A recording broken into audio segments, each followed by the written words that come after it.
Captain Jake Morrison stood on the bridge of the UES Horizon, staring at the massive ships that had appeared at the edge of Earth's solar system 3 days ago. The alien vessels were unlike anything humanity had ever seen, their hulls gleaming with a strange silver metal that seemed to bend light around it. Each ship was easily 10 times larger than Earth's biggest space station, and there were dozens of them hanging in space like sleeping giants.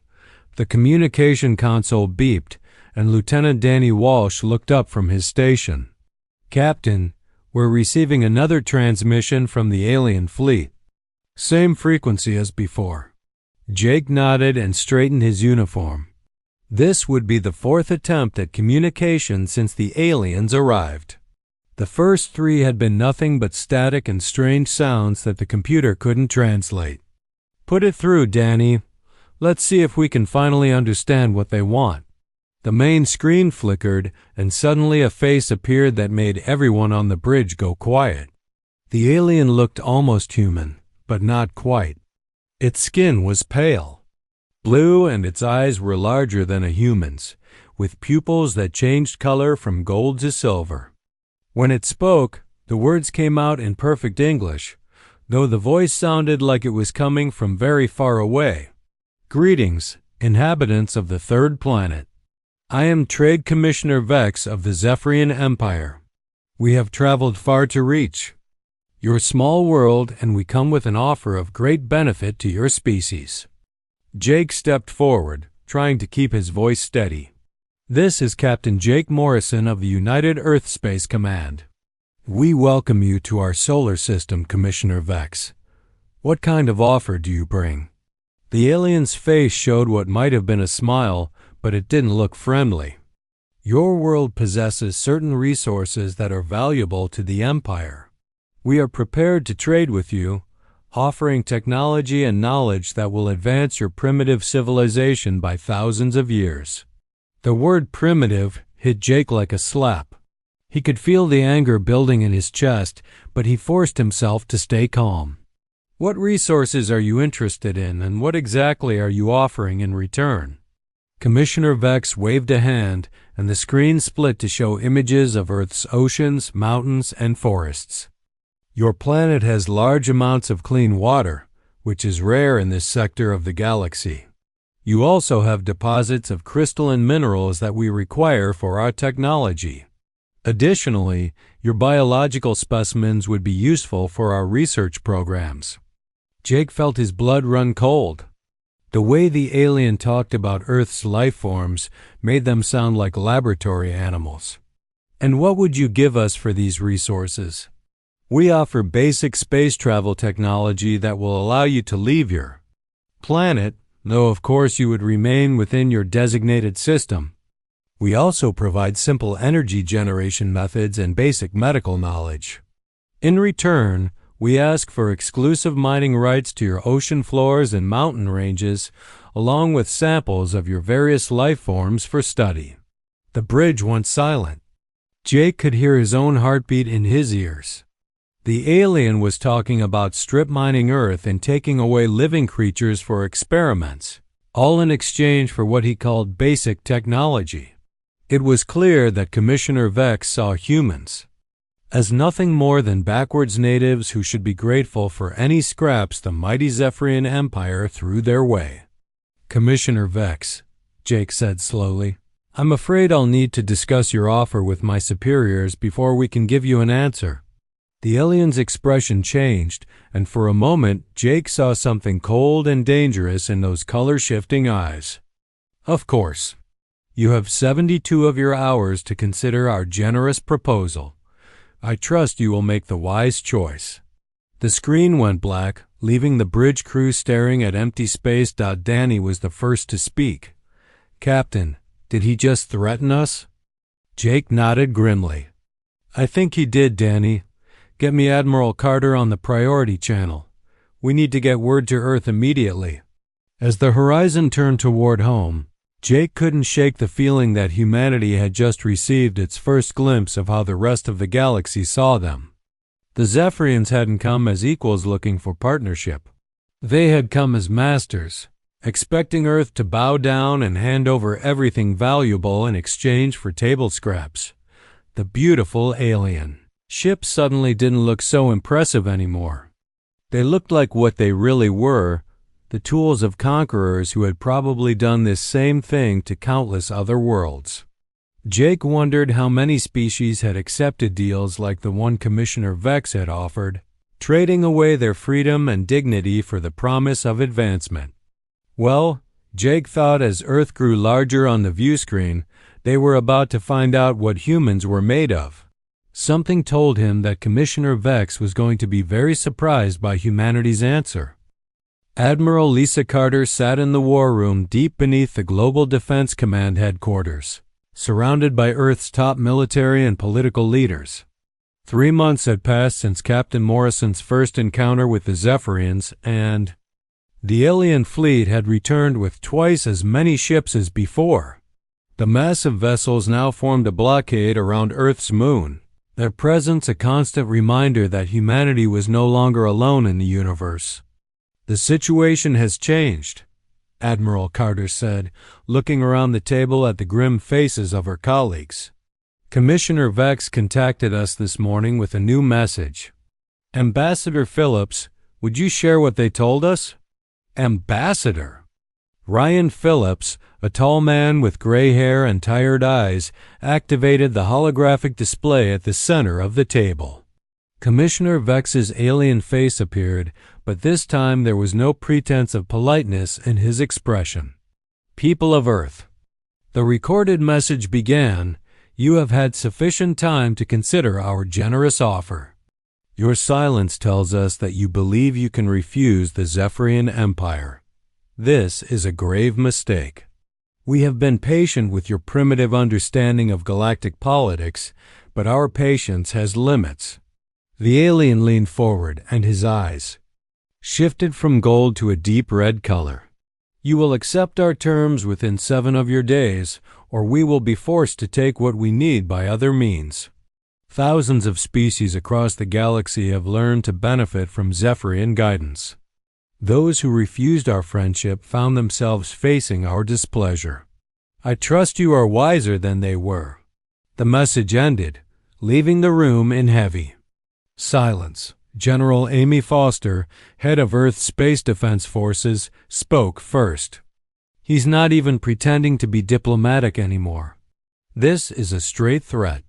"It's worse than that," said Colonel Steve Rogers, commander of the Deep Space Reconnaissance Division. "Our scout ships have been monitoring their fleet movements.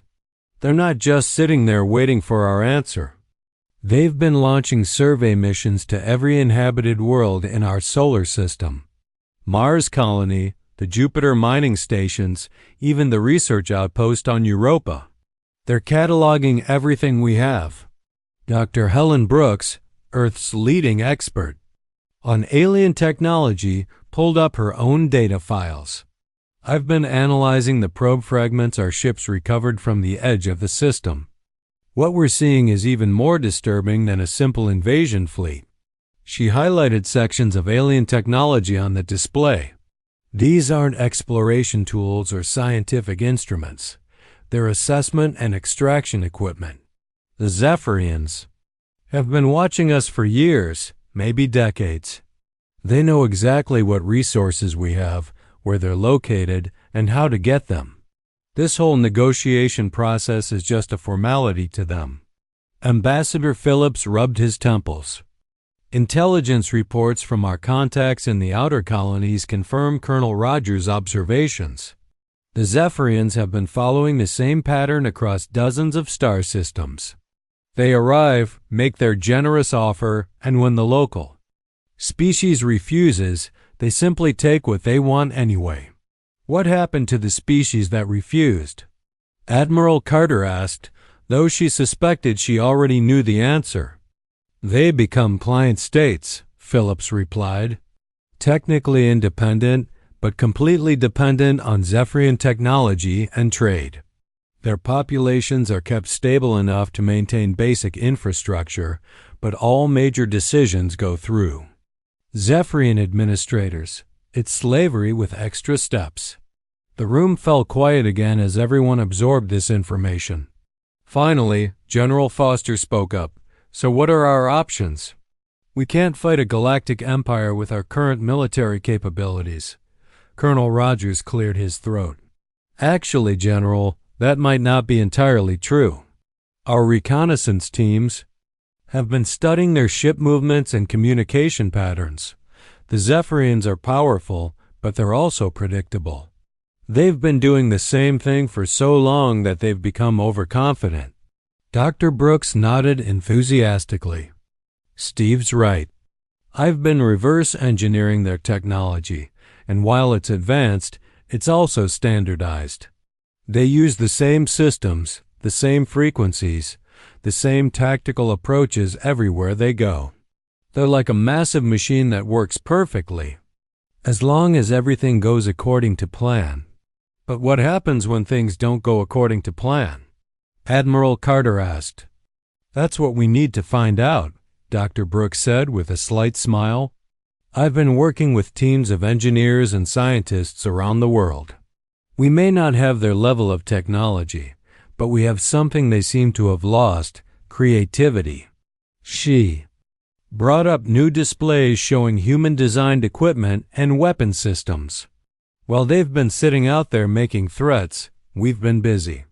Project Phoenix has been retrofitting our existing ships and defense platforms with new systems based on principles the Zephyrians probably never considered. What kind of principles? General Foster asked. Chaos theory, adaptive algorithms, asymmetric warfare tactics. The Zephyrians conquer through overwhelming technological superiority applied in predictable patterns. But what if we don't fight them the way they expect? What if we use their own assumptions against them?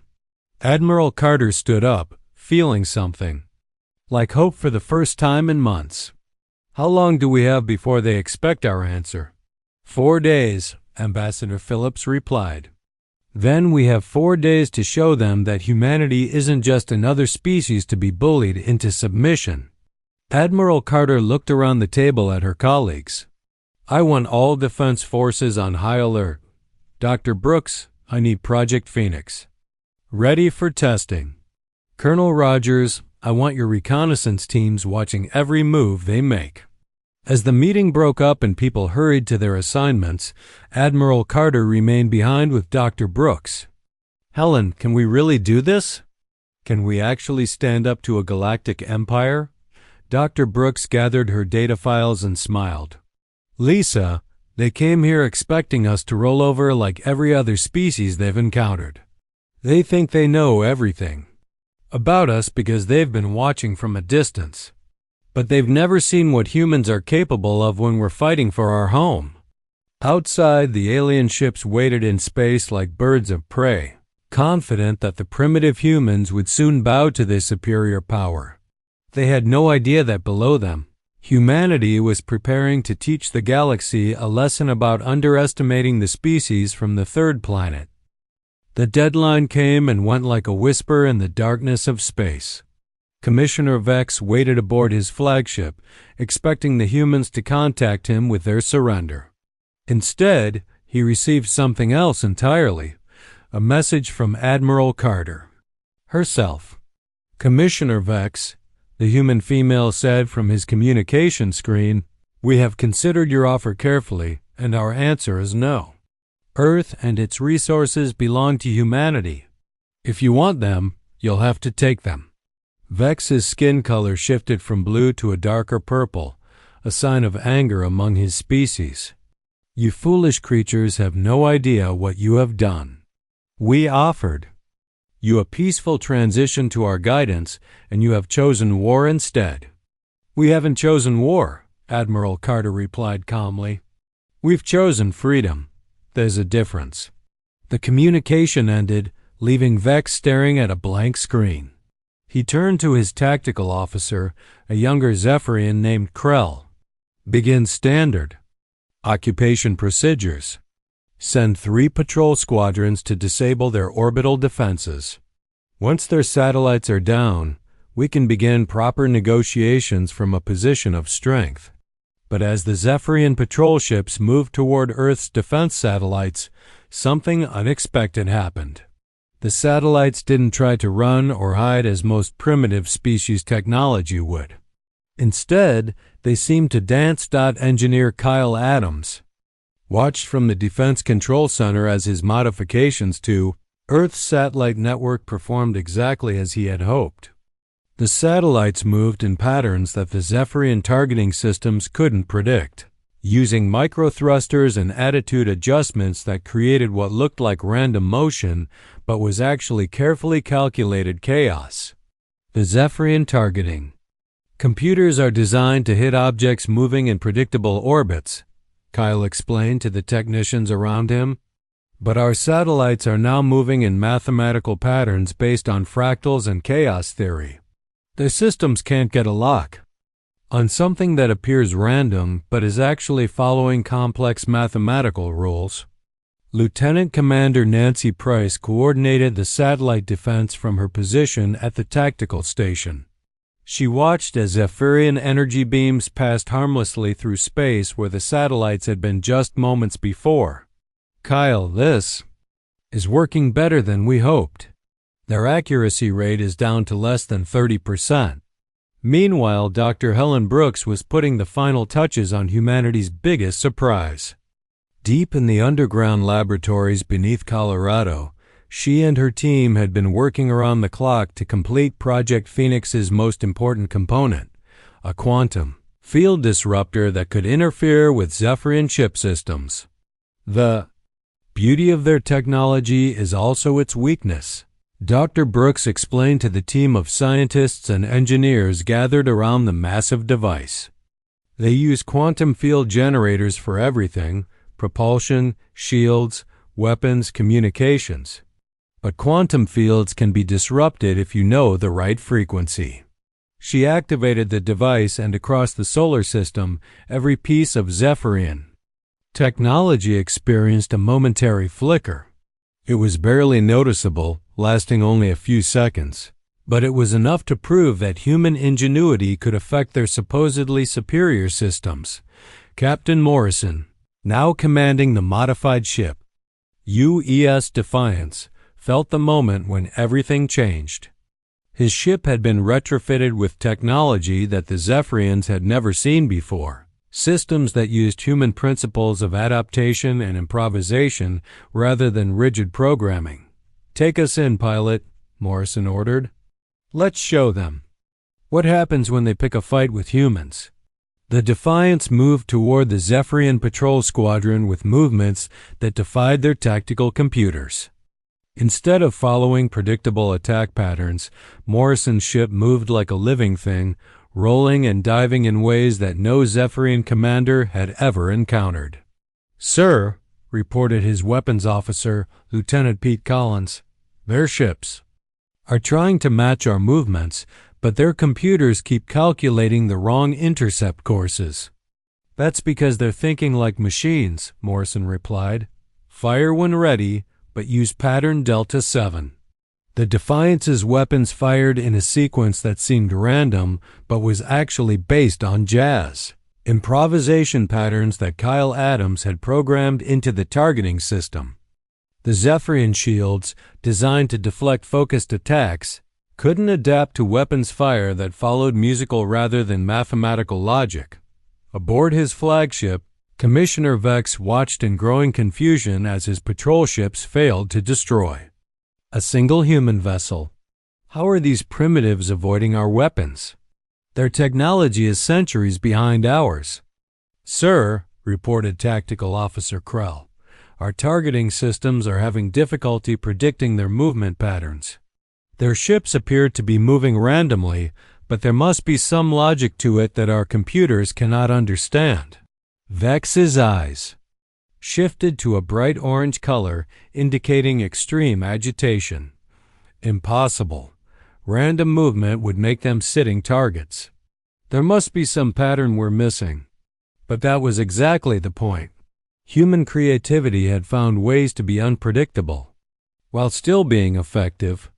The Zephyrians had spent so many centuries conquering species that fought according to logical, predictable patterns that they had forgotten how to deal with genuine innovation.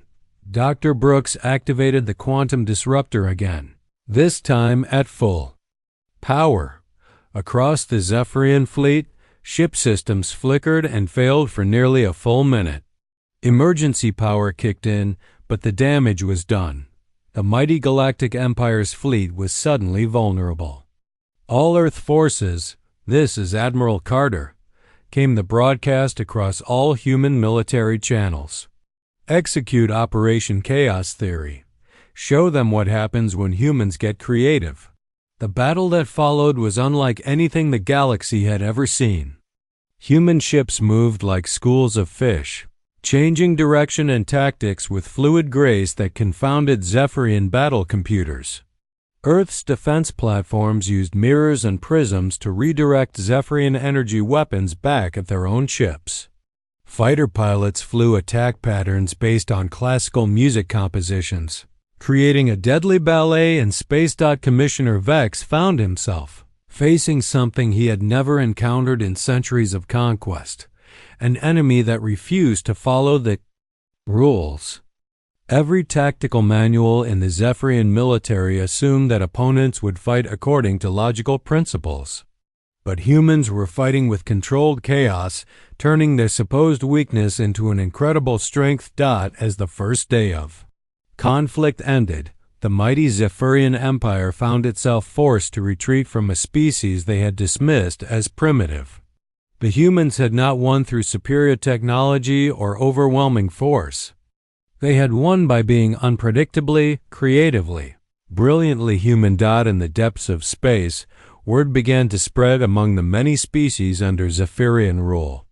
The humans of the third planet had done something impossible. They had made the Empire bleed. The news of humanity's resistance spread through Zephyrian space like wildfire, reaching the ears of High Admiral Zex himself. The most feared military commander in the Empire had never personally led a campaign against such a young species. But the reports from Commissioner Vex were impossible to ignore. A primitive world had somehow repelled the Empire's patrol fleets, and worse yet, other subject species were beginning to ask questions about Zephyrian invincibility. "This ends now," High Admiral Zex declared as he stood on the bridge of his massive command ship, the Eternal Dominion. The vessel was 10 times larger than any ship in Commissioner Vex's fleet, bristling with weapons that had reduced entire civilizations to ash. "Bring the third battle fleet. We will show these humans and anyone else watching what happens when the Empire's patience is exhausted." Fleet Admiral Tony Clark received the intelligence reports from Earth's deep space monitoring stations with a mixture of fear and determination. The approaching Zephyrian force contained over 200 ships, including some of the largest vessels ever detected. But humanity was no longer the same species that had cowered 3 months ago when Commissioner Vex first arrived. "They're bringing everything they have," Admiral Clark told the assembled commanders aboard the U's Valiant. "But we've learned a few things since our first encounter. Captain Wright, report on our fighter squadrons." Captain Kelly Wright, Earth's top fighter pilot, smiled with confidence that would have seemed impossible just weeks ago. "Admiral, our pilots have been training in the new combat techniques developed by Dr. Brooks' team. We're not trying to outgun them anymore. We're trying to outthink them." The tactics that had emerged from humanity's first victories were unlike anything in galactic military history. Human fighters now flew in patterns based on bird flocking behavior, swarm intelligence algorithms, and even dance choreography. The rigid Zephyrian battle computers, designed to predict logical attack patterns, couldn't cope with the organic fluidity of human combat formations. Commander Sarah Johnson had spent weeks analyzing captured Zephyrian technology, and her discoveries were revolutionary. Their entire military doctrine is based on technological superiority applied through standardized procedures, she explained to the command staff. "They've conquered so many species using the same methods that they've forgotten how to adapt. When those methods don't work, On the surface of Earth, Major Chris Thompson prepared his ground forces for what everyone hoped would never come, a planetary invasion. But even if the Zephyrians managed to land troops, humanity had prepared surprises that would make them regret ever setting foot on human soil.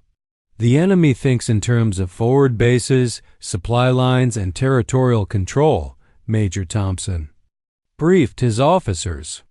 But we're going to fight like humans have always fought when defending their homes, with guerrilla tactics, improvised weapons, and the kind of stubborn refusal to give up that has carried our species through every crisis in our history.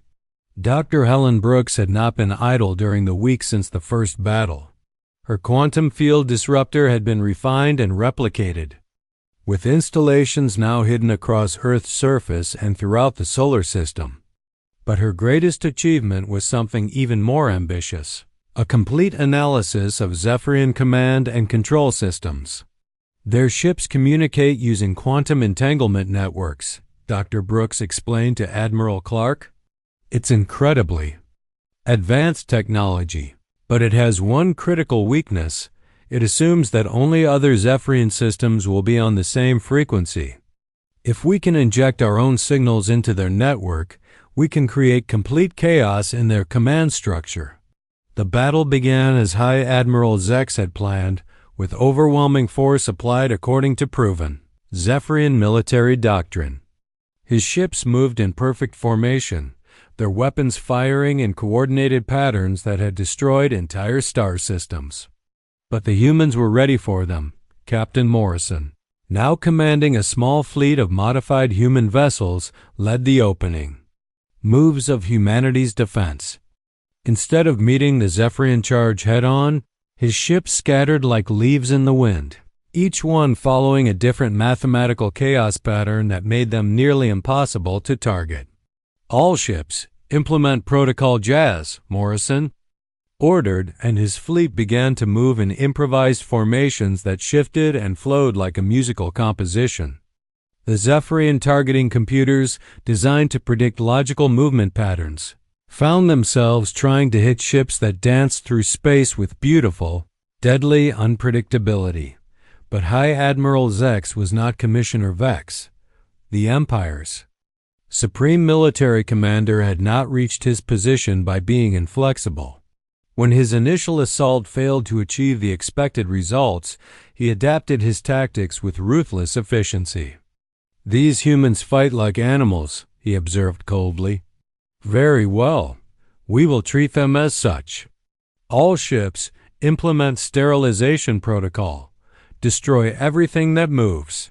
The Zephyrian fleet abandoned all pretense of precision and began saturating entire regions of space with energy weapons. It was a tactic designed to eliminate any possibility of evasion through sheer volume of fire. Many species had surrendered when faced with such overwhelming destruction, but humanity had one more surprise waiting. Dr. Brooks activated her quantum communication hack at the moment when the Zephyrian fleet was most concentrated. Suddenly, every ship in High Admiral Zex's command received dozens of conflicting orders simultaneously. Some ships were told to advance, others to retreat. Weapon systems received targeting data for ships that were actually allies. Navigation computers were fed false position data that sent vessels spinning off course. What is happening?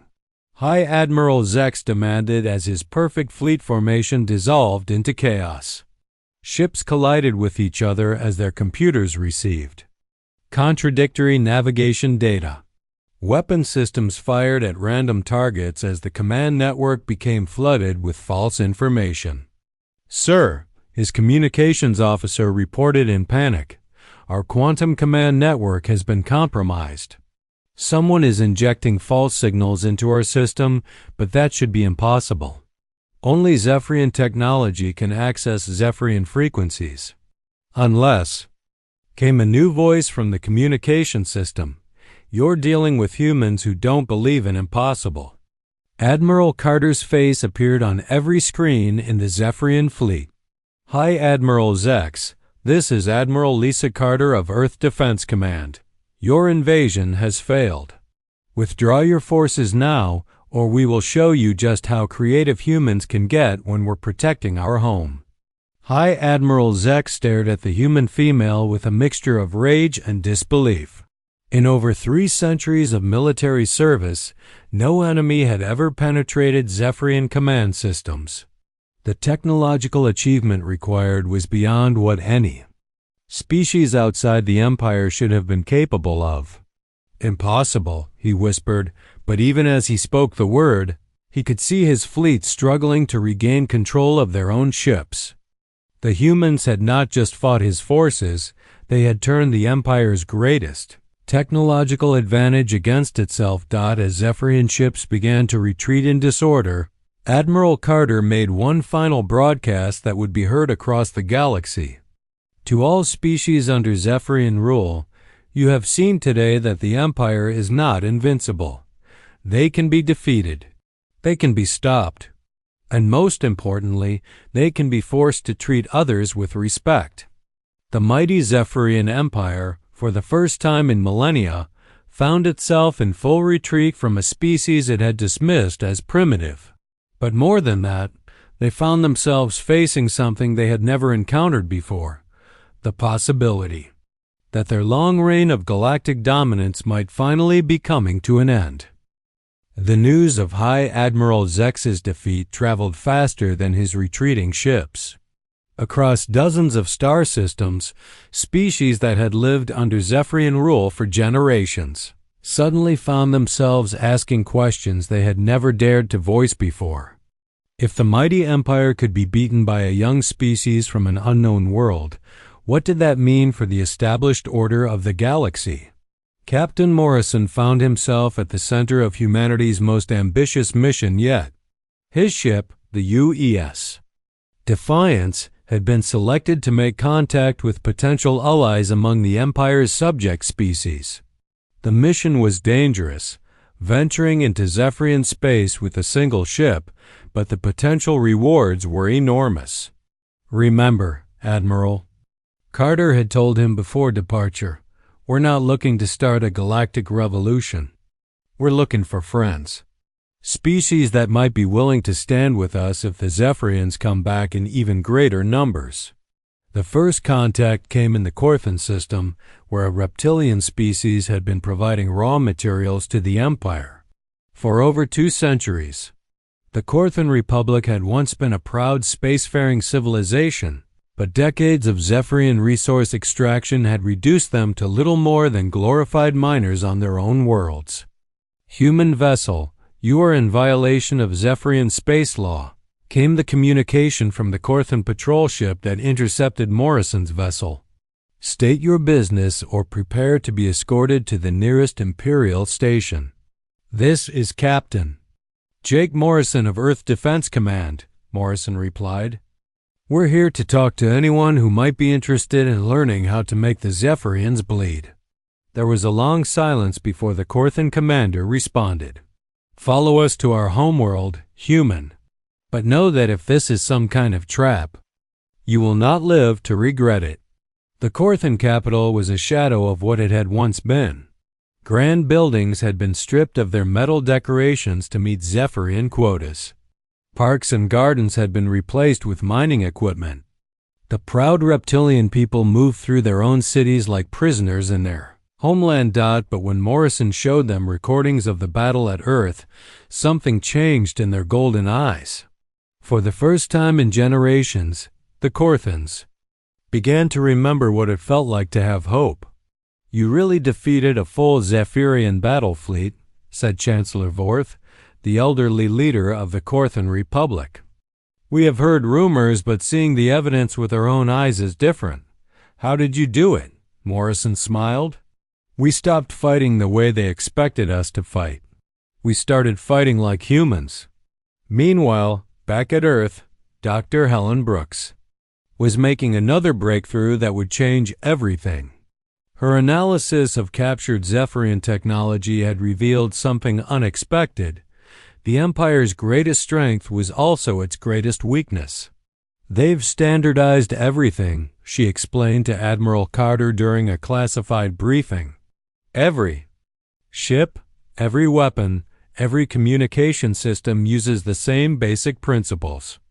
It makes their military incredibly efficient, but it also means that any weakness we find in one system exists in all their systems.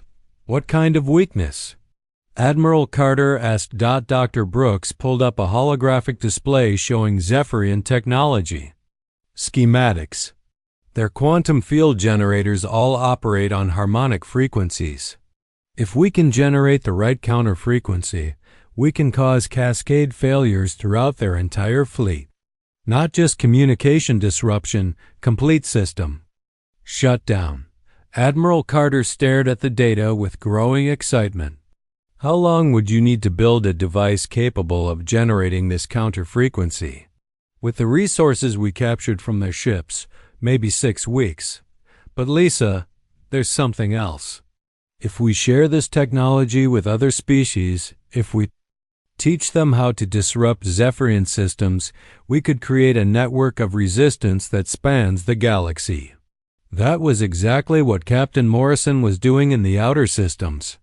His meetings with the Korthan Republic led to contact with the Nexus Confederation, a group of species that had maintained limited independence by providing the Zephyrians with scientific research. The Nexus worlds were populated by some of the most brilliant minds in the galaxy, but they had been forced to use their intelligence to serve their conquerors. "We have dreamed of freedom for so long," said Dr. Kella, the Nexus Confederation's chief scientist. "But we never believed it was possible. The Zephyrians seem too powerful, too advanced." "They are advanced," Morrison agreed. "But advancement without adaptability is just a bigger target. Let me show you what human engineers have learned about their technology." As Morrison shared Dr. Brooks' discoveries with the Nexus scientists, he could see their excitement growing. These were beings who had been forced to create weapons for their oppressors, but now they saw the possibility of creating weapons against them. The revolution began quietly, with small acts of sabotage and resistance across dozens of worlds. Zephyrian mining equipment mysteriously broke down. Communication arrays experienced mysterious failures. Transport ships suffered navigation errors that left them stranded in empty space. But the real change came when the subject species began talking to each other. For the first time in centuries, they shared information across species lines, trading knowledge and resources without Zephyrian oversight. The Empire had kept its subjects isolated from each other, but humanity's example had shown them the power of cooperation. Ambassador Kyle Barnes, Earth's representative to the growing alliance, found himself coordinating resistance efforts across multiple star systems. His temporary headquarters on the neutral trading station Nexus Prime had become a gathering place for species that had never worked together before. "The Zephyrians rule through division," Barnes explained to the assembled delegates. "They make each species dependent on the Empire alone, preventing any relationships that might threaten their control. But cooperation is humanity's greatest strength, and we're willing to share it." The Zephyrian response was swift and brutal. High Admiral Zex launched punishment raids against worlds suspected of harboring resistance activities. But for every act of Zephyrian retaliation, 10 more species joined the growing alliance. The breaking point came when Dr. Brooks completed her counter-frequency generator and transmitted the technical specifications to every world in the resistance network. Suddenly, species across the galaxy possessed the ability to disable Zephyrian technology with devices they could build from common materials. "This changes everything," Chancellor Vorth told Morrison during their final meeting on the Korthan homeworld. "For the first time since the Empire conquered us, we have hope, real hope." Morrison nodded, but his expression was serious. "Hope is just the beginning, Chancellor. The Zephyrians won't give up their empire without a fight. The hardest battles are still ahead of us." As if summoned by his words, alarms began sounding across the Corthan system. Zephyrian ships were approaching in numbers that dwarfed even High Admiral Zex's previous assault on Earth. The Empire had decided that the resistance movement needed to be crushed before it could spread any further. But this time, they would face not just humanity's creative chaos, but an entire galaxy of species that had finally remembered what it meant to fight for their freedom. The real war for galactic liberation was about to begin. Morrison looked out at the stars and smiled grimly. The Zephyrians had wanted Earth's resources, but humanity had given them something they hadn't expected, a revolution that would reshape the entire galaxy. Now it was time to see whether the combined ingenuity and courage of free species could overcome an empire that had ruled through fear for millennia. The final battle for galactic freedom began not with a clash of mighty fleets, but with a simple broadcast that reached every corner of Zephyrian space. Captain Morrison, now commanding a combined force of human, Corthan, and Nexus ships, transmitted a message that would be remembered for generations. People of the galaxy, Morrison's voice carried across the stars, today we fight not for conquest or revenge, but for the right to determine our own destinies. The Zephyrian Empire has ruled through fear and oppression for too long. Today, we show them that free beings fighting for their homes are stronger than any empire built on the suffering of others. Supreme Admiral Knox, the highest-ranking military officer in the Zephyrian Empire, watched the approaching Allied fleet from his command ship with cold calculation. He had assembled the largest military force in galactic history, over 1,000 ships representing the accumulated might of centuries of conquest.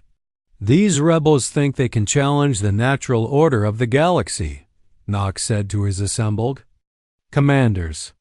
We will crush them so completely that no species will dare to question Zephyrian authority again. But as the battle began, it became clear that this would be unlike any conflict the Empire had ever fought. The Allied fleet moved with the fluid coordination that humanity had pioneered, but now enhanced by the unique abilities of dozens of different species. Admiral Carter, commanding the Allied forces from the bridge of the UES Liberty, watched as Corthan ships used their natural ability to withstand radiation to fly directly through solar flares, attacking Zephyrian vessels from completely unexpected angles. Nexus Confederation ships employed gravitational manipulation technology they had secretly developed, creating space-time distortions that made Zephyrian weapons miss their targets. All ships implement Protocol Unity, Admiral Carter ordered, and the Allied fleet began executing battle plans that combined human creativity with the natural abilities and technologies of every species in the Alliance. Dr. Helen Brooks, now aboard the specially equipped science vessel UES Discovery, coordinated the deployment of her counter-frequency generators across the battlefield. But she had made one final improvement to the technology. Instead of simply disrupting Zephyrian systems, the new generators could actually take control of them. Target their command ship, Dr. Brooks ordered her technical team. If we can seize control of their flagship, we can end this battle without destroying their entire fleet. The quantum hack that followed was the most ambitious technological feat in galactic history. Human ingenuity, Corthan persistence, and Nexus scientific brilliance combined to penetrate the most sophisticated defenses the Zephyrian Empire had ever created. Supreme Admiral Knox felt his ship systems turn against him as human operators took control of his own vessel. Weapons that had been aimed at Allied ships suddenly turned on other Zephyrian vessels. Navigation systems began broadcasting false coordinates to the entire Imperial fleet. This is impossible, Knox whispered as he watched his perfect military formation collapse into chaos. No species should be capable of this level of technological integration. That's where you're wrong, came Admiral Carter's voice over the ship's communication system. No single species could achieve this. But when free beings work together, sharing their knowledge and abilities, they can accomplish things that no empire built on oppression ever could. But even as the tide of battle turned decisively against them, the Zephyrians had one final card to play. Deep in the heart of their empire, on the heavily fortified homeworld of Zephyr Prime, the Imperial Council made a desperate decision. Activate the Omega Protocol, commanded High Counselor Nex, the supreme ruler of the Zephyrian Empire. If we cannot maintain our dominion over the galaxy, then we will ensure that no one else can challenge us again. The Omega Protocol was the Empire's ultimate weapon, a network of quantum bombs placed throughout Zephyrian space, capable of destroying entire star systems. It was a weapon of last resort designed to deny the Empire's enemies any victory by destroying everything worth conquering. But the Allied Intelligence Network had been watching for exactly this possibility. Captain Morrison, leading a small strike team aboard the modified U-East Defiance, had already infiltrated Zephyr Prime itself. The quantum bombs are controlled from the Imperial Palace, Morrison reported to Admiral Carter as his team moved through the Zephyrian capital. If we can reach the control center, we can disable the entire network. The infiltration of Zephyr Prime became a race against time as Morrison's team fought through layers of automated defenses while the Imperial Council prepared to destroy half the galaxy rather than accept defeat. But humanity's greatest weapon was not technology or firepower. It was the ability to adapt and improvise under impossible circumstances. There, Morrison pointed to a ventilation shaft that the Zephyrian designers had never imagined anyone would use as an entry point.